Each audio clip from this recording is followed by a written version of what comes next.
And good morning, everyone. I'd like to welcome you to another live Art Business Academy Q&A session. Today is Friday, March 10th, 2023. Great to be back here with you. Um, I am going to excuse myself a little bit today. If you hear my voice cracking a little bit, I've got a little bit of a head cold going. I may not be quite as quick on my feet in responses as I would hope to normally be, so just bear with me through that. I'm actually on the mend. I had my worst cold days a couple of days ago and doing pretty well now. I do have a couple of other quick announcements. Just our ongoing reminder that the social marketing insider program is going to be starting this coming week, next Wednesday, the 15th. And as an Art Business Academy member, you are as registered as you need to be. You don't need to do anything special. Just keep an eye out for the email. You're going to see it's going to be very similar to these Friday sessions. You'll log in using your Art Business Academy credentials. You should already be logged in if you're here. And like I say, there will be an email coming out. You also notice when you go to the Art Business Academy site now, there will be a link at the top that will get you to the broadcast page on Wednesday. So just keep an eye out for that. And then our semi-annual reminder that time is changing on us, and this always causes some level of confusion. I try to get us through it as painlessly as possible, and that is the daylight savings time goes into effect this Sunday for all y'all, but not for me and those of us in Arizona. We do not observe that ridiculous tradition of yours. We stick to the same time year round. We get plenty of daylight here and don't need to save any of it. And so, because of that, the Wednesday and Friday broadcasts start at the same time for me. It's 9 a.m. in Arizona. But if you're in an area that observes daylight savings, it's going to change by an area or by an hour. I can never remember if you all are going forward or back and what that means. So just keep an eye out for the email. I'll try and be very explicit in the email with the start time by your time zone. Just be aware that that's going to be happening next week. And then hopefully, inevitably, I will get some emails from you saying, I'm here, Jason. Nobody's here. What's going on? That's okay. We'll roll with it. Just stick with us. And over the next few weeks, we'll get back into our groove. Let's go ahead and jump right into your questions. And I've got, I think maybe just one or two questions that are held over from last week, and then a lot of great questions. And so I do want to dive into them and get to as many as we can. And this first one comes from Marcia. And Marcia says, hope you might have some insight. I've been Googling, researching, answers are all over the place. What do you need to register a copyright with your with copyright.gov? You need an attorney. And how do I transfer the copyright of one of my pieces of artwork to a collector? Have you had experience with this?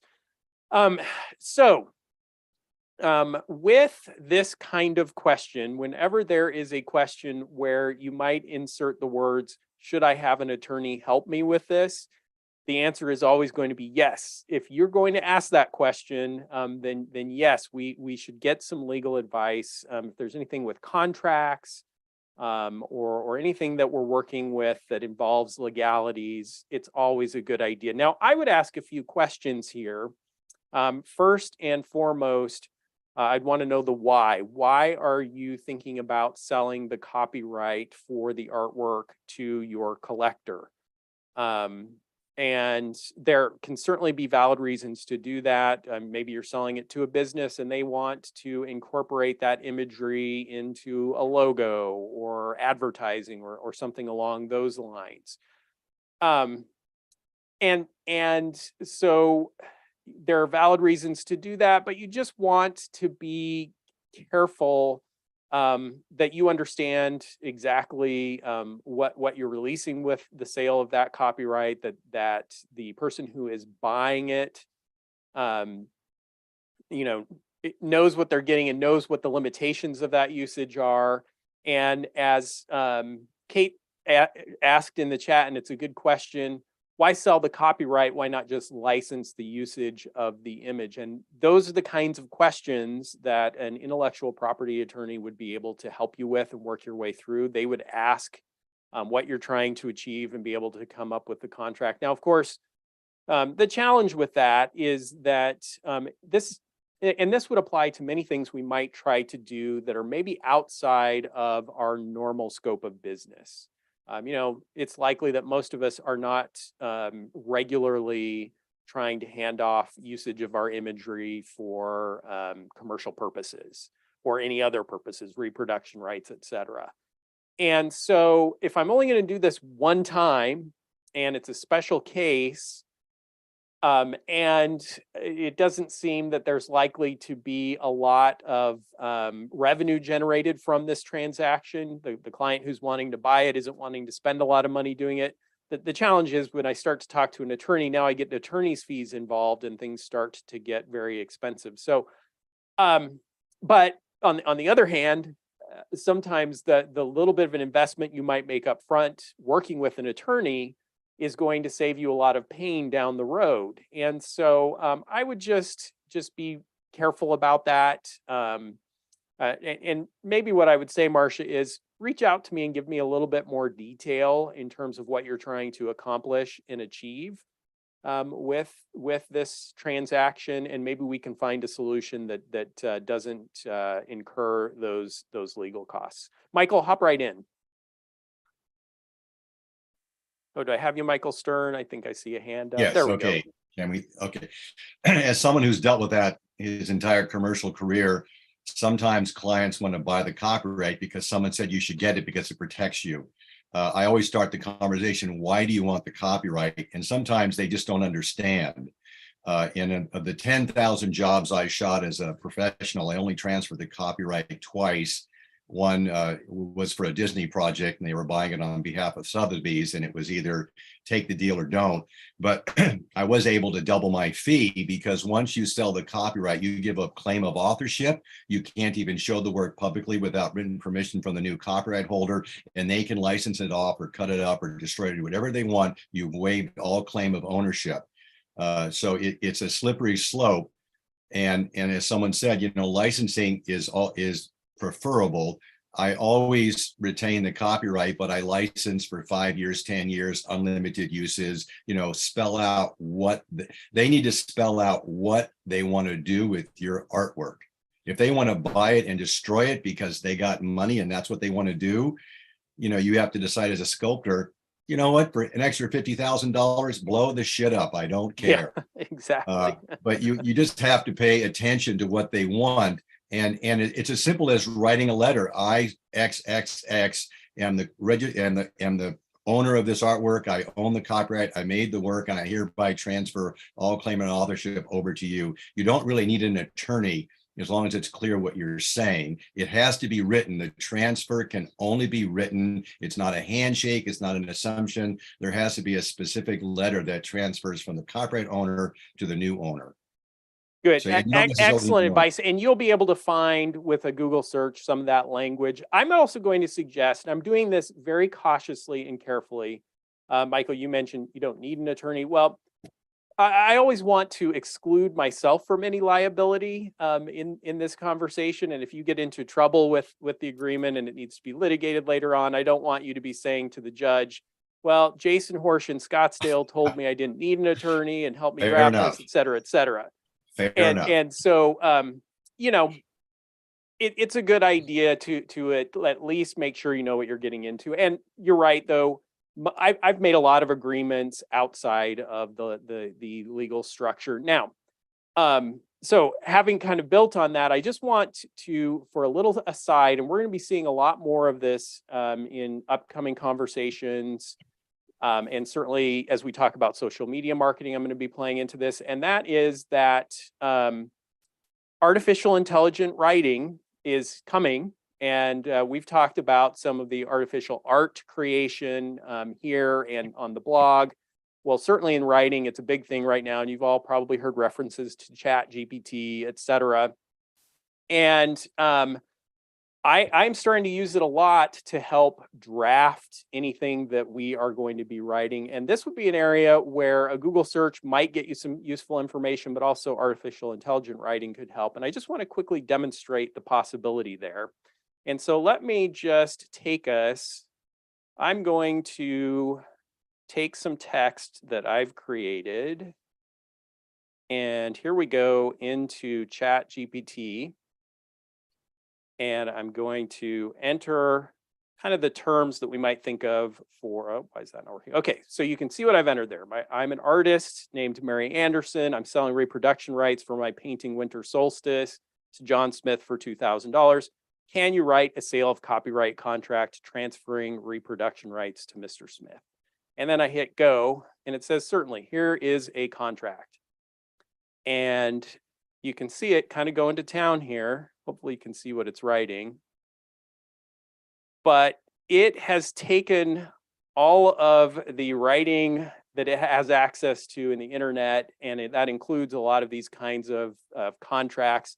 And it's going to draft a version of an agreement, and you could enter additional information, limited to the usage of this or that, and it's going to draft you a potential contract. Now, again, would this be a contract that could stand up in a court of law?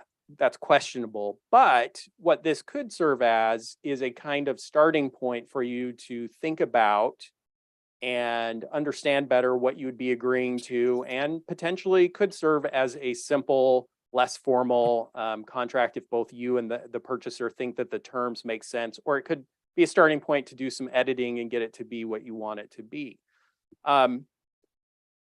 Again, a big caveat here. When it comes to legal stuff, I always talk to my attorney first, but at least you can start using these tools to get a sense of the direction that you should be heading or what you'd want to be including in. We're going to be seeing that we can use this tool for a lot of other purposes as well. So I'm going to encourage us to all not be quite as terrified as we might tend to be of, there's a lot of headlines right now about some of the terror that's coming in artificial intelligence. And I'm seeing that we can use it as a tool that can augment some of our efforts and fill in, let's not call them deficiencies, but difficulties that we have with our art business. So writing advertising copy is one that we're using it a lot for, helping us write descriptions for artwork. So all the things that are a bit of a writing challenge, artificial intelligence can serve as a kind of digital assistant. Now, it doesn't do all the work for you. You still need to know what's going on and be able to go in and edit, but that's just a little bit of a hint of kind of what's starting to come. And so that tool was called Chat GPT. Right now, they have it in a beta where you can sign up for free or you can use a paid version. But it's interesting to play with and start to see some of the possibilities that are coming there. Like I say, we're going to see a lot more of that. Okay, so Marcia, I'll look forward to hearing back from you and getting a little bit more detail on what you're trying to do.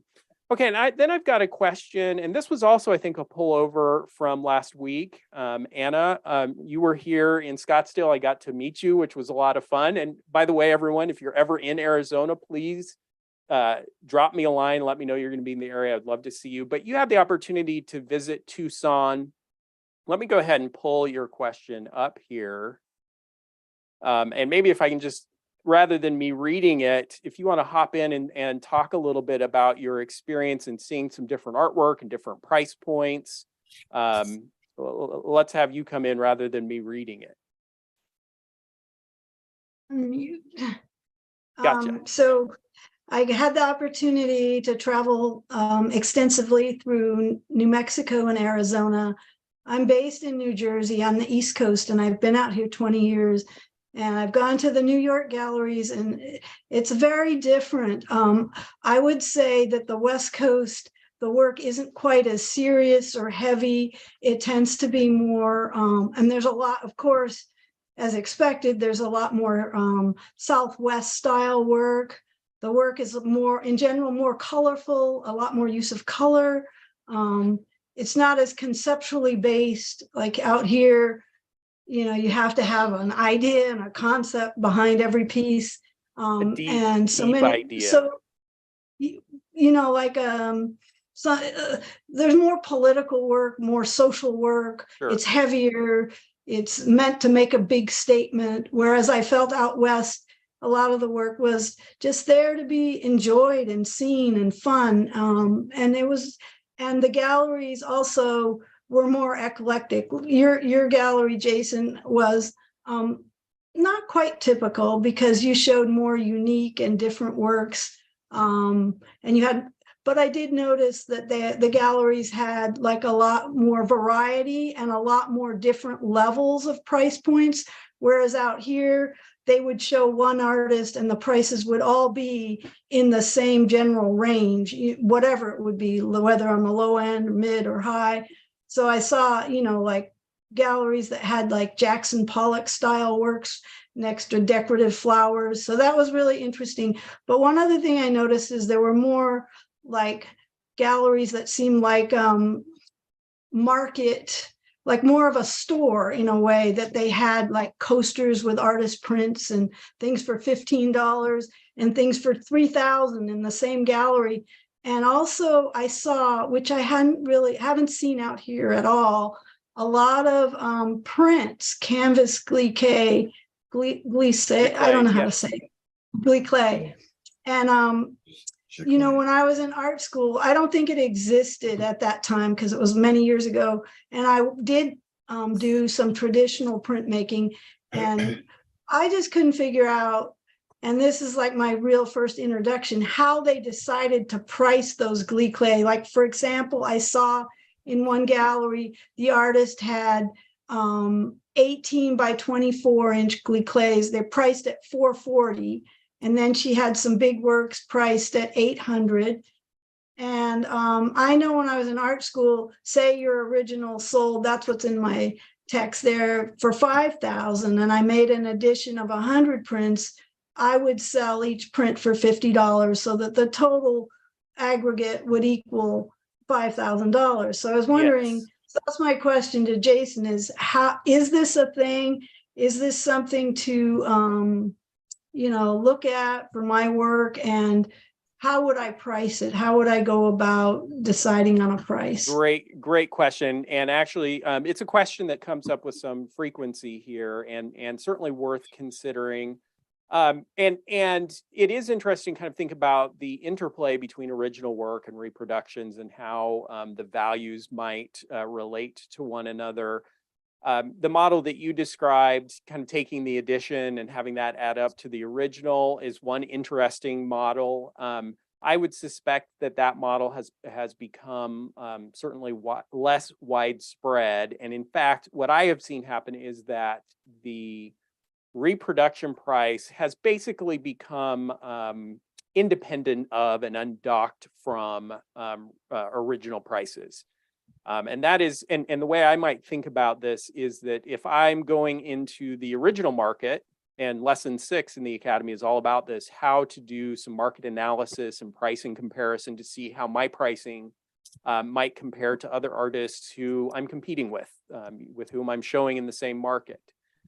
And we basically would want to do exactly the same thing if we're thinking about doing reproductions. Let's look at other artists who are producing giclées, or it could even just be more traditional prints. And let's see what their price points are at various sizes. Are they open or closed editions? What's the edition size if they're closed editions? And doing that kind of pricing analysis will give you a pretty good sense, which, Anna, you're already on your way to having done that, having seen some of these price points in different galleries. And what you're going to find is that there is some variety.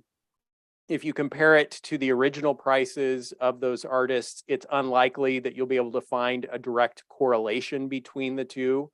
And you can see this pretty quickly, where you'll see artists whose originals are selling in the tens of thousands of dollars, or artists who are selling in the few $1,000s for their originals, and yet the giclée work will all be priced somewhat similarly. And so I suspect where a lot of artists start their reproduction pricing, and in fact, what I have seen with a number of artists is that instead of going from the original and trying to work their way back to a value on the reproductions, they will start with their reproduction expenses. How much does it cost me to produce this print or giclée of my work? And then I want to use a multiplier on top of that to get me to a price point that puts me somewhat in line with the marketplace. And that makes a lot of sense because then once you subtract out any gallery commissions, or if people are buying them wholesale, once you subtract out the retail commission, you can then kind of build a stable profit margin. You know what your production costs are going to be, and you'll be able to figure out your shipping costs, and you'll just be able to create those margins. And I do think that, while most of our focus here in the Art Business Academy is on getting our original work out into galleries, showing and selling, and I think that's a good place to start to develop that market. I do think that it makes sense for every artist at some point in their career to at least have the conversation with themselves, should I consider creating reproductions? The advantages that they bring are that obviously, it's a tool that allows you to leverage the work that you're putting into producing your art. Where if I'm, only selling originals, I can only benefit from the work that went into creating that original one time when it sells the first time. But if I'm getting high quality images of that artwork and then I'm able to reproduce it, now I'm able to multiply the effect of the work that I put into it and take advantage of that and reach a different market. There are buyers out there, and as we saw in my example last week, there are some buyers who only want originals, and even if a giclée of the exact same thing is available for a 10th the cost or a 5th the cost, they don't want that. They want the original work. Well, then there are on the other side many more buyers who would love to have the original but don't have the means that they can allocate to that right now, and are satisfied to have a high quality reproduction. And so we open up that market, and ultimately you may be able to cultivate a buyer who started buying reproductions into a collector who buys originals down the line as their budgets increase and their tastes change.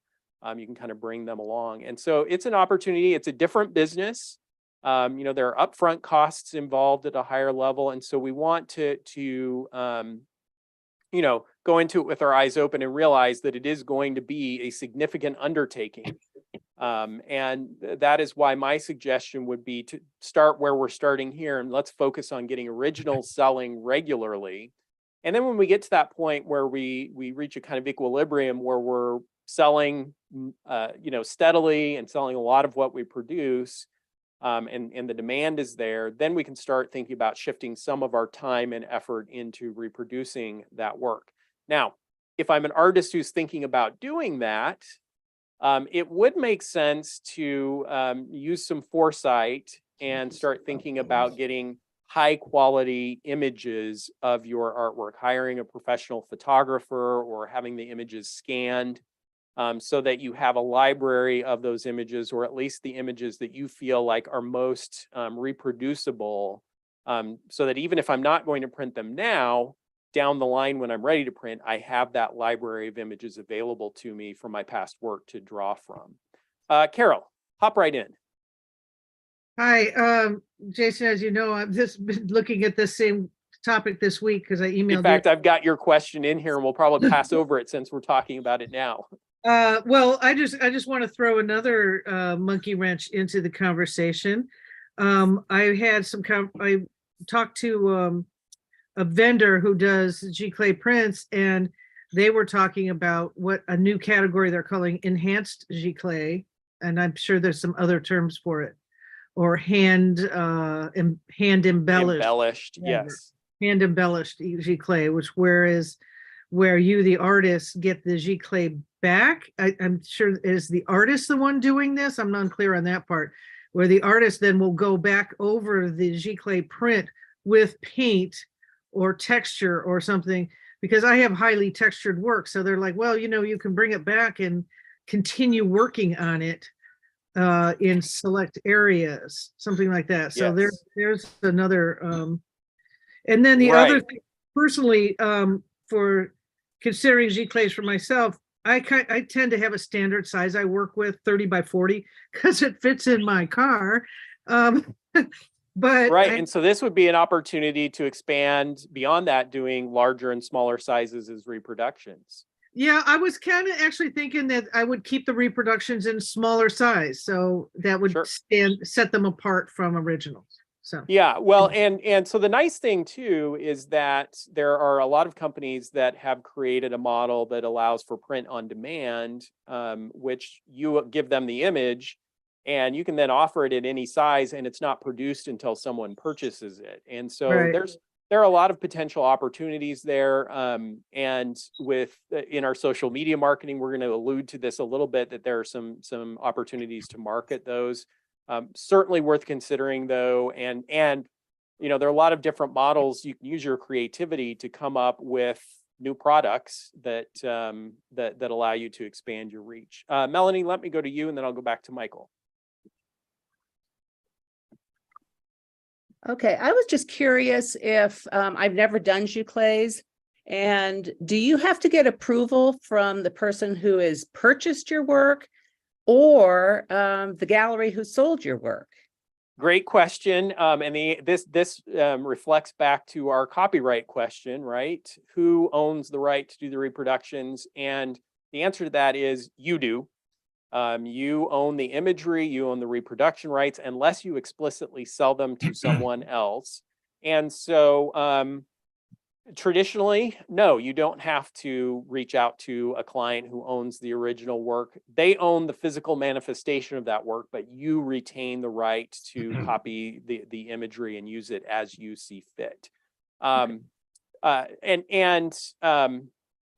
Is there a potential that a client could say, hey, wait a minute, what's going on here? Yes, potentially, but I work with many artists who do this, and it's just not an issue. We've not run into any issues with it. And as I said, we have, the one artist that we're showing, I don't show a lot of Giclées, our focus is on originals, but we've expanded a little bit over the last few years to show some, and some in our Pine Top location. And so we'll show them side by side, and it's just simply more a decision of which do I want. And we've never had any concern raised about the fact that a reproduction has been reproduced. Michael. Yes, thank you, Jason. One of the things that I think you would want to take into account if you're going to send, pardon me, a high quality file out to printing, get in writing beforehand from the outfit. What do they do with the original file if you close your account? How is that file secured? Me as a fine art photographer, I'm sending them a high quality copy of my original. And Yeah. somebody like the old days in the photo labs, people send in vacation photos and there were a couple of naughty pictures in there. The lab tech would print them for themselves and pin them up on the wall in the back. So how do you protect your original file that's high quality that's sent in? Ask them in writing what their policy is for deleting files. Do they hold them in a secure server for 20 years? What is their policy, and how can you be assured that your file will not be mishandled? Yeah, and it's a great point, and especially for a photographer where the image, not the physical manifestation, but the image is the intellectual property. But for all of us who might do reproductions, we definitely need to think about that, and reputation of the business with whom you're going to be working is going to be important.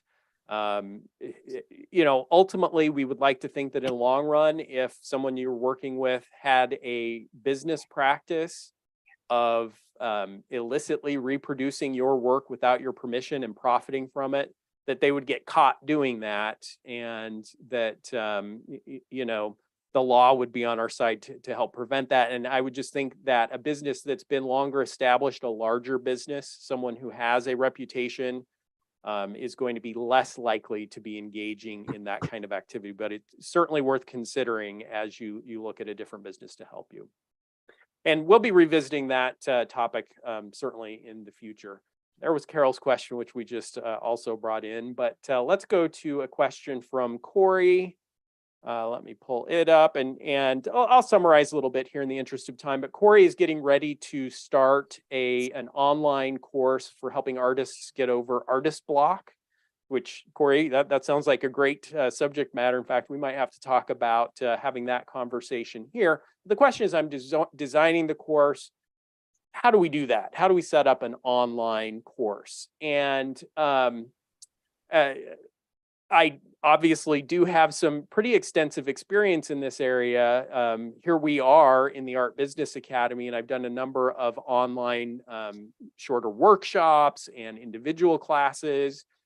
And again, this is another area that I would suggest that as an artist, if you have taken the opportunity to teach in the past, if you've taught, and it could be technique classes or, some of the basics or business classes, it sure makes a lot of sense to think about adapting that for online teaching and making that be a part of your business model.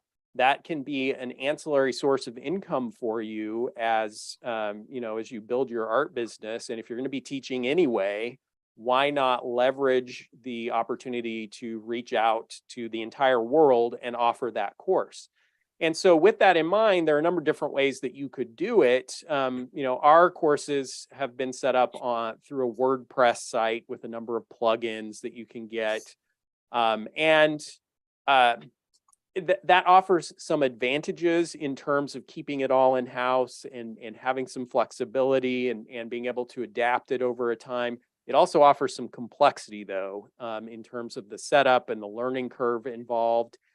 And in most cases, and maybe even if I were doing it again today, I might think about instead going to one of the platforms that is available now that are set up to do this. So like a Teachable or a Kajabi or one of these others, just do a search for online course platform, and you'll see a number of different options. But the idea is that they've done all the work for you in terms of setting up the system that will keep track of payments to people who want to participate, in terms of hosting the lesson material and videos and those kind of things.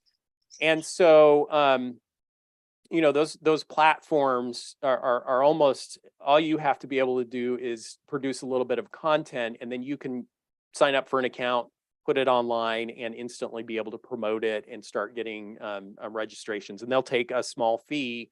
But what I would have to say is that, I don't pay a small fee because we host it all ourselves, but we spend a lot of time doing the setup and maintaining it. And so we may not be paying, we do pay a little bit for some of the plugins, but it's always going to be a bit of a trade-off. And especially if I'm just getting started doing teaching online, I would go for simplicity. Look for a platform that offers you what you want, but does it in the simplest way you can. And you're likely to do much better in the long term. Now, when you're thinking about, okay, I might be interested in do that, I might be interested in teaching what I know, then you might think, okay, but there are already a lot of people out there teaching watercolor or pastel or how to overcome artist's block, to which I would say, don't worry about that. You have a unique set of circumstances and skills that you have developed in a unique way to communicate that's going to appeal to some people in the way that those other courses won't. And so don't worry about, you might go on one of these platforms and see that there are already 7 other people offering a way to overcome painter's block or whatever it might be. Go for it. I would encourage you to give it a shot and give it a go, and build your own following and your own audience. And by the way, Corey, and I said this in the email, if I can help in any way or offer any advice, we've been through a lot of pain setting up different programs. And so if I can help you avoid some of that pain, I would love to do it. Okay, Steph is working on the pricing lesson. And I'll say it right up front. Some of you haven't gotten to it yet. Some of you are in it. Some of you have been through it, but might be still thinking about pricing. So it's always worth talking about. And so Steph says, I'm really struggling to find like artists in this area, more in Alberta, but going through Canada, there's not a lot, much more in the United States. Should I find artists that paint other animals that are comparable? more in my neighborhood because there's a lot of people who paint bears and wildlife. They're carrying galleries around here. Or should I just go further afield and even look into the States? And so, you know, the basic of this question, we're all going to have it as we start to do some market research and looking at how other artists are pricing is, how do I find good comparisons to my work? I want to find other artists whose work, you know, is as close to mine and that is going to therefore have maximum applicability when it comes to how they're pricing their work in helping me set my own pricing. And to this question, and like I say, I've had this conversation with many of you, I would say what you're unlikely to find, especially if you're doing something that is in a you know, more of a niche market, or you're doing it in a unique way, it becomes harder and harder to find comparable artists. And I wouldn't worry so much about finding analogs to your work, other artists who are doing exactly the same thing that I am doing. That makes it very challenging. Instead, what I'd be thinking about is, I want to be showing in galleries, and likely all of us have a certain idea of the kinds of galleries in which we would like to be showing. What galleries would be a good fit for my work in terms of the aesthetics of the gallery, the other artists that they're showing, you know, the clientele that they attract. And then look at the artists who are showing in those kinds of galleries that match your ideal, and look for the artists that are closest to your work in those venues. And so, Steph, you already mentioned, you know, there are a lot of galleries around here showing wildlife work. It's not the exact same subject matter, but, you know, I might be hanging next to those artists. And if we kind of think about the end result that we're trying to achieve, my work is going to be hanging in these galleries. The end result is I want my pricing to make sense in that context. I don't want to be overpriced. I don't want to be more expensive than the other artists who are showing in that context, nor do I want to be dramatically undervalued in that in those galleries. And so with that in mind, I can then start to go more broadly. Yeah, this other artist is doing different animals in a slightly different style, but my work could easily show in this gallery. It would look good in this gallery, make sense there. So I'm going to look at those other two wildlife artists in this gallery and look at how they're pricing and add them to my list and start to do the comparison that way. You know, it's not so much about finding those exact matches as it is about coming up with a price point that's going to help us fit into the broader market. And you will see this as you start searching for different galleries. You know, it's a big task, and you're going to spend quite a bit of time online, and maybe even if you can visiting some galleries in person.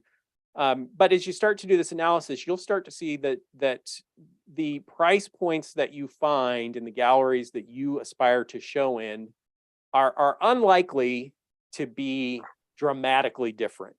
Well, I went to one gallery and it looked like I might fit there, and if I was in that gallery, I'd need to sell for $2,000 or $3,000. And then I went to another gallery and I might need to sell for $20,000 or $30,000. Well, you're probably going to quickly see that no, the second gallery is showing only you know, blue chip artists who are selling at high prices in auctions and very well established. It's unlikely that that gallery would be interested in looking at my work, since I don't have those same kind of credentials. I'm not going to put that gallery or those artists into my comparison. Instead, I'm going to start finding other galleries that are similar to this first one and are in those same price ranges. And then that gives us the starting point for building those comparisons. And this applies no matter what your subject matter is, no matter what your medium is. You might be a sculptor, you might be a photographer, a digital artist. You know, there are certainly, it's going to be easier for an oil landscape painter to find a bunch of galleries than it might be even for a photographer or a stone sculptor. But as you start searching through and doing your research, you're going to start seeing galleries that carry photography or sculpture. And so you're going to be able to start narrowing in. And then the trick is to, once you find one gallery that could be a good potential fit and is carrying some other work that's similar to yours, then do a kind of reverse search where you take some of the artists who are showing in that gallery, research them, and you find other galleries that they are showing in. And then that's going to allow you to start to build this network of comparisons that you can grow from. So, and, you know, as you're working on this, don't hesitate to reach out to me if you need some additional feedback as you're building your price comparison. This next question, I'm going to keep a little bit anonymous. Sometimes we like to keep them anonymous when, you know, there could be potentially, although these videos are private, we don't share it. We never want it to get back to a particular gallery or a venue. And so we're just going to keep this one anonymous. And so this artist says, I'm hoping to give some advice. I've been involved with an art rental program for 8 years, sold nothing through that program as of yet, nor have I received any rental fees because someone chose my art to hang in their space. If I were to highlight one of those pieces on my social media and sell it myself, would I be obligated to give the gallery their 50% for my sales efforts? The other option would be for me to consider taking a few pieces out of the rental program so they can go into an upcoming show. What's my obligation with this gallery shop in order to keep fostering good relations? Look at this program as having some good exposure benefits for me, also a storage place for my growing collection. Yeah, so first and foremost, 8 years without any activity, that's a long time. You know, at that point, I might be less concerned. You mentioned, well, it's some exposure. Yes, but exposure in and of itself is probably not what we're aiming for here. Exposure without sales, you know, without results, is not beneficial to us. Storage may be somewhat beneficial, but I would certainly rather have you storing your artwork in active galleries where you're seeing some sales occur. And so that would be my first point, is that it might, regardless of whether you're doing other promotion on social media, it's probably time to start really actively pushing and deploying that inventory elsewhere where it's more likely to generate a sale. If it hasn't generated a sale in 8 years, that doesn't mean it won't ever generate a sale through that venue, but the likelihood of you starting to generate regular sales through that venue seems very low. If it hasn't happened yet, it's unlikely to happen in the future. And so with that in mind, I'm going to be less concerned about pulling inventory or using other promotional efforts to make it sell. I certainly would not be paying this gallery a 50% commission on sales that I am generating myself. Now, as with every relationship with the gallery, there's likely to have been some kind of contract that was generated. I'd want to go through the terms and make sure I understand what they're requesting. But if that's what they're asking, if they're asking for a 50% commission on any sale that occurs with work that they have in their catalog, my response would be, okay, I'm going to take the work out of your catalog and work to start generating some sales on my own. You know, in essence, at this point with that particular venue, it's almost as if you've put the art into a black box where it seems like nothing is going to happen. I'm just not going to feel any more obligation to them than I would to a storage unit that's holding my artwork, or you know, a studio space where it's staying. I'm just going to start pushing forward with making sure that I am, you know, I've got the best potential to generate sales possible. This one from Brenda. I use gallery wrapped canvases in quotes. Recently, an artist friend and I were talking about, quote, museum wrapped versus gallery wrapped. Discussion led to, what is the difference? Do the terms pertain to paintings or to prints or both? Reference, do galleries care which is used or done? Brenda, to which I have to reply to this one, I don't know. I was not even aware that that was a distinction. And I wonder, has anyone else heard these terms? Is there a difference? Is it a difference without a distinction? Kate, hop right in here if you've got some expertise here. It might be more opinion. I just know that the gallery so-called gallery ones are deeper. You know, you could be looking at 2 inches, and I would think if you're working really big, that could be important, but they're going to cost more, and they're going to be a Uh-huh. lot heavier. So those would be my considerations. I use gallery wrap all the time, but it's more like the Not one. museum wrap, Kate? No. Yeah, I suspect that this is a semantic difference that it's a word choice. And maybe I'll be corrected at some point, but as far as I know, there is no difference between a gallery and museum wrap. You're right. Certainly if I'm doing unframed work, if I'm showing the work on canvas unframed, I am recommending a deeper presentation. If the work needs to carry itself, I want more weight, visual weight to it, and a deeper canvas is going to do that. And in the past, I've had artists present 3/4 inch stretchers and unframed, painted around the edges. And I have, I did show a few at one point, but ultimately I've just decided that's not when clients see work in that presentation, the inevitable next question is, why isn't it framed? Would I need to get it framed, et cetera? And that's not a conversation we want to be having. We want it to be obvious that the work is meant to be presented that way. Jane. I saw reference to this in a Dick Blick catalog.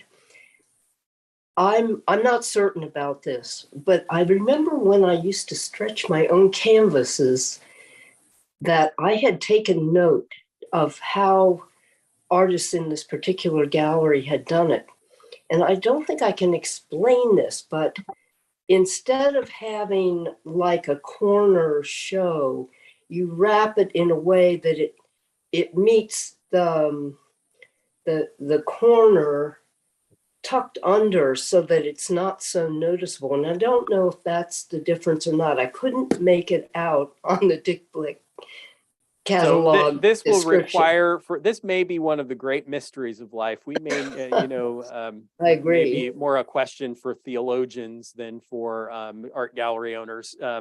We'll take it under advisement, and if Brenda, if we come up with a different answer, but in the meantime, I wouldn't worry about it. I would just focus on creating the best art I can on the best platforms that I can find. Okay, here's a question about size, somewhat in a similar vein.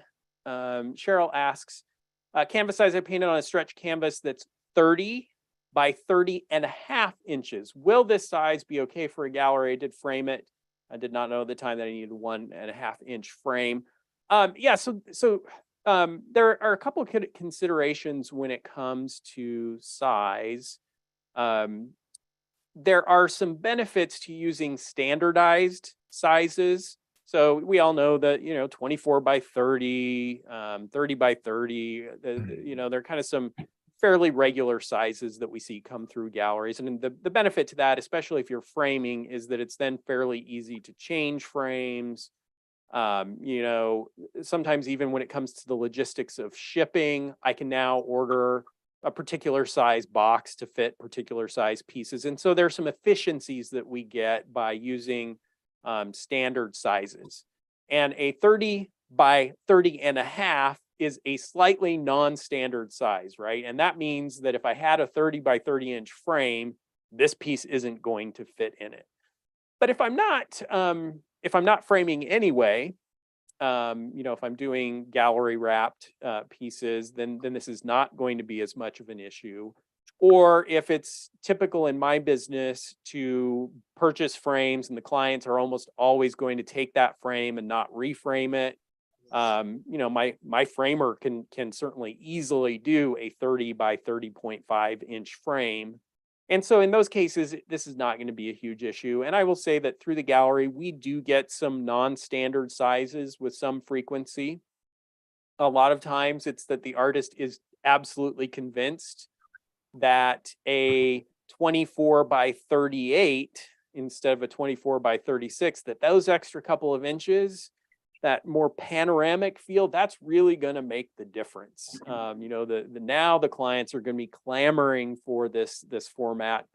And I'm all for experimenting and trying new things. I found that usually size and aspect ratio is not typically the deciding factor.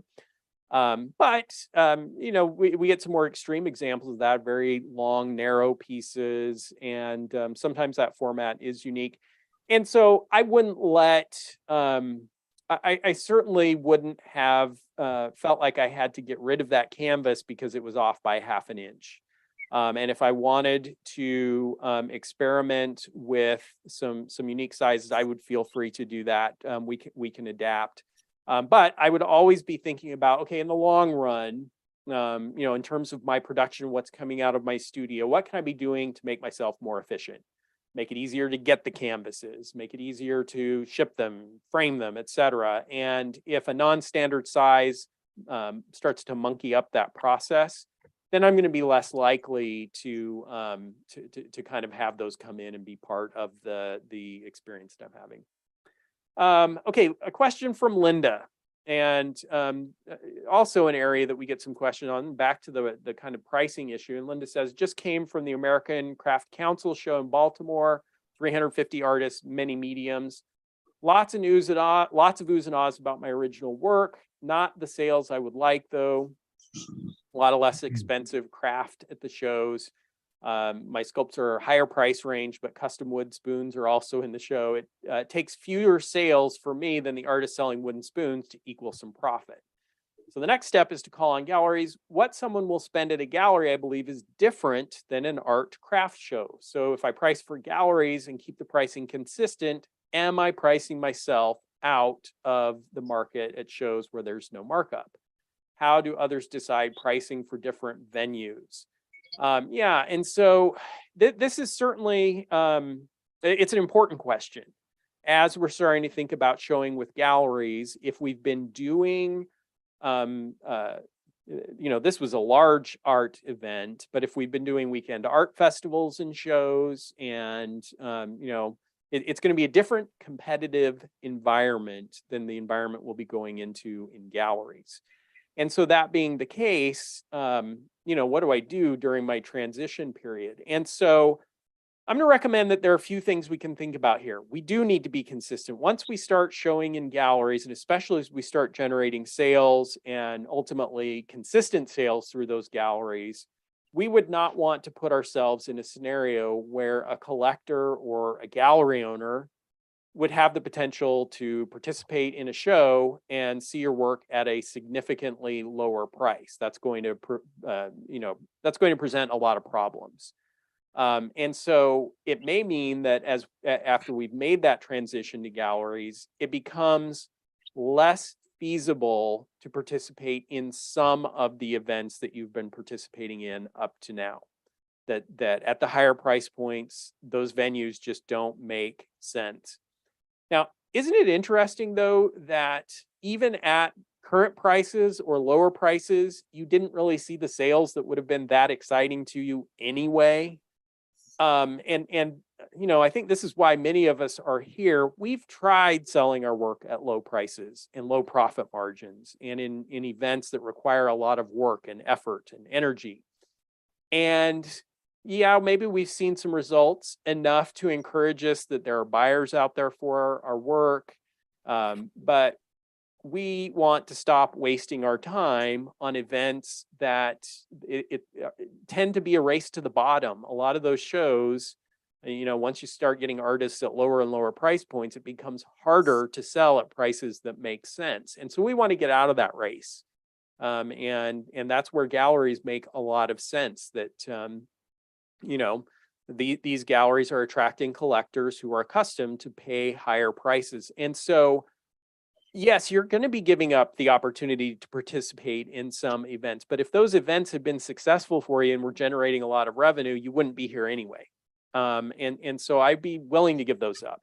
Now, there can be a period of transition where if I'm just in the process of starting to present my work to galleries and starting to get my portfolio out there, at that point, it might be all right for you to go ahead and participate in a few more weekend art festivals or events in your local area at current prices. It's only once you start to have representation and your work out there and you're starting to build a following for your work and a name for yourself that you would want to start avoiding having any of those kinds of inconsistencies in your pricing.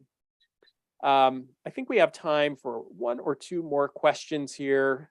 This one's also going to be related to pricing and framing. This one from Alec. What are the best options for framing photographs?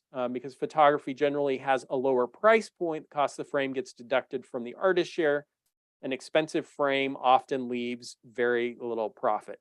That can also apply to other media, certainly as you're getting started. But then there's an example, sold a limited edition print for $750. The frame was $450. Gallery took the 50% commission, so it was a $75 loss. Boy, that we certainly want to avoid. To have you paying to produce this artwork, literally it's coming out of your pocket so that a collector can now have this beautifully presented and framed piece of artwork in their collection.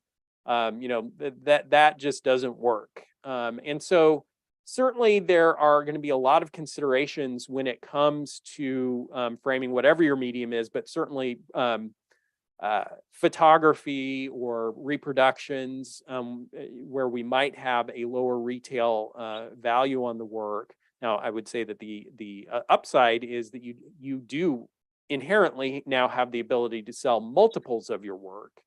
And so maybe I'm willing to have a slightly lower profit margin because I can sell this image 10 times, 20, 30, 40 times and recoup some of that. If I'm losing $75 every time, though, that is not a good business model to be working from.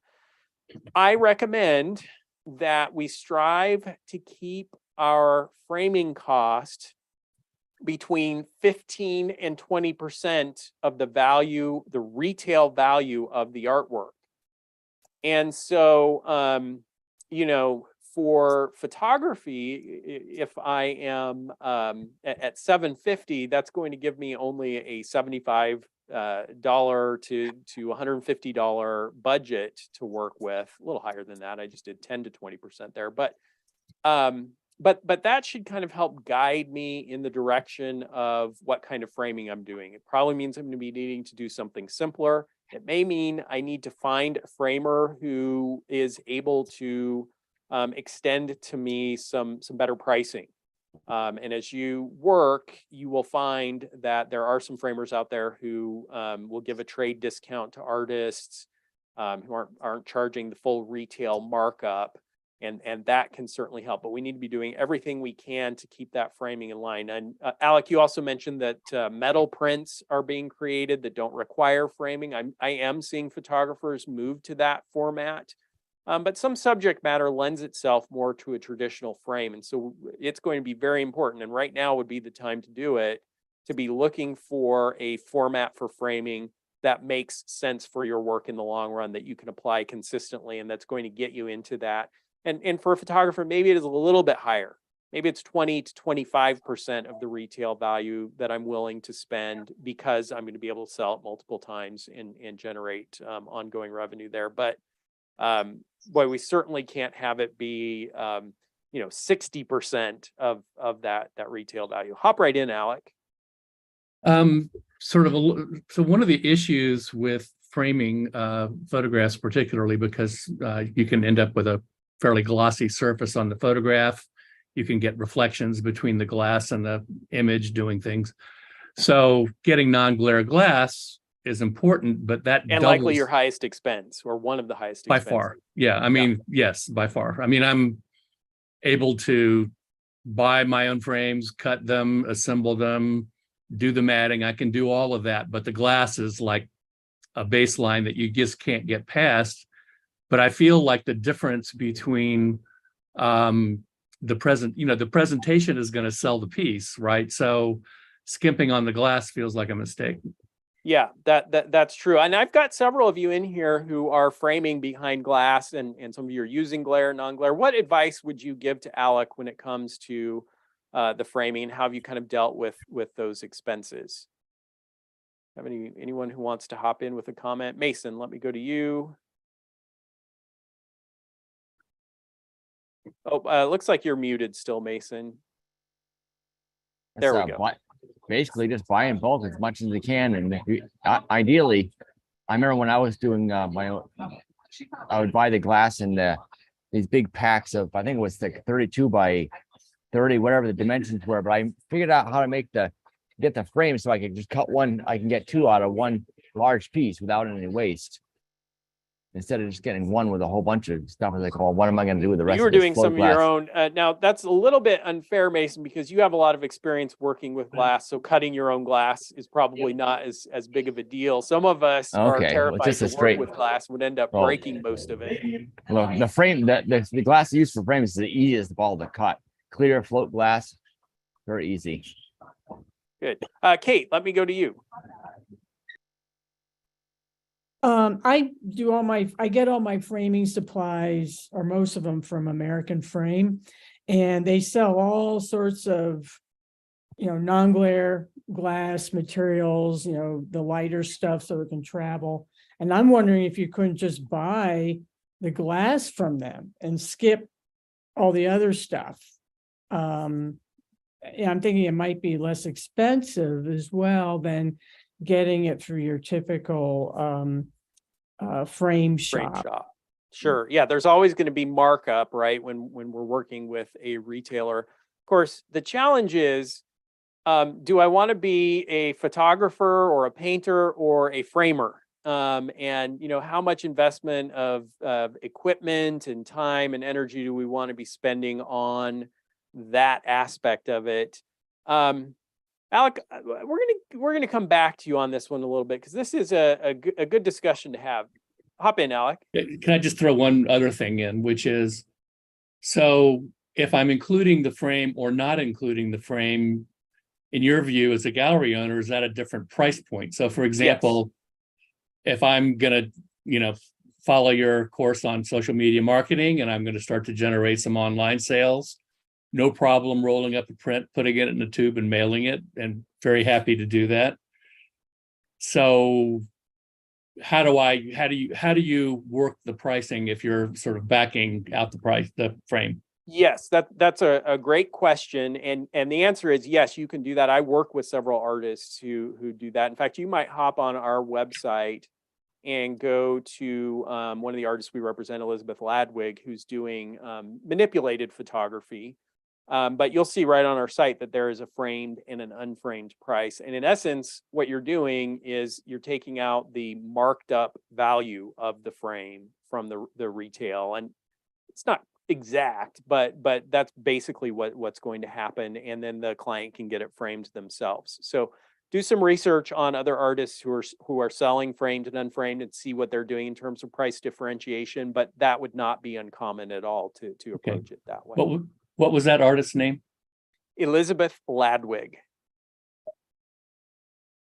Okay. And that has run us right up to the end of our time. I did have a few more questions that I didn't get a chance to get to. We have these sessions every Friday, so I will work diligently to get to your additional questions. If I didn't get to your question today and it's critical, don't hesitate to reach out to me in a follow-up, and I'll respond directly to you. Or if it can wait, go ahead and put it in for the next Q&A session. We'll look forward to seeing you all, or all of you who can make it to the Wednesday morning session this coming week. And then certainly next Friday as well. And in the meantime, don't hesitate to reach out if I can be of assistance